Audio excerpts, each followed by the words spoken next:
কৃষ্ণৰ চৰণে দিয়া মন কৰি কৃষ্ণ কথা শ্ৰৱণ কীৰ্তন আলে জালে আয়ু যাই হুয়ো সাৱধান কৃষ্ণ বিনে নাহি জানা যাতনা তত্ৰাণ।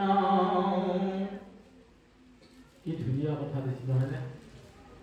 আলে জালে আলজাল কৰি সময় হেৰি কৰিব বাধা দিছে। কিছুমানে কয় এই আলজাল হৈ গ'ল কথাবিলাক আলজাল এইখিনি যে কথা হ'ল ইয়াতে কেইটামান ভাল কথা কৈছে। কিছুমান অলপ মানে কবিৰদেৱে কৈছে কবিৰে কৈছে যে কোলা এখনৰ নিচিনা হ'ব আপোনালোক কোলা হ'ব লাগে। আপোনাৰ আমি কওঁতে কিছুমান শতাংশৰ কথা আছে শাস্ত্ৰৰ কিছুমান হাস্য ব্যংগ কৰুণত থাকে।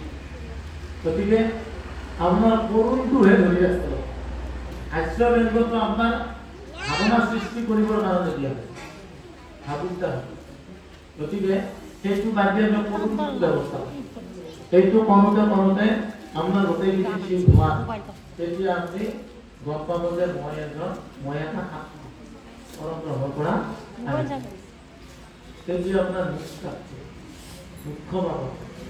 আৰু যদি সেইটো নিবিচাৰে আলজাল ব্যৱস্থা কৰে কেৱল ঘৰতে সোমাই যাবে কোনোবাই চিনেমা বুলি নাহে। ইয়াতে বৃহস্পতিবাৰ কিমান দিন পাঠ হ'ল 25-30 জনে শুনিলে বাকীবিলাকে ঘৰত বজাৰ কৰি আছে। বজাৰ কিমান দিন কৰে বজাৰটো এখন ঘাটিত বজাৰ নহ'লে এখন মকৰা জালৰ বজাৰ মকৰা জালত মকৰা নাথাকে।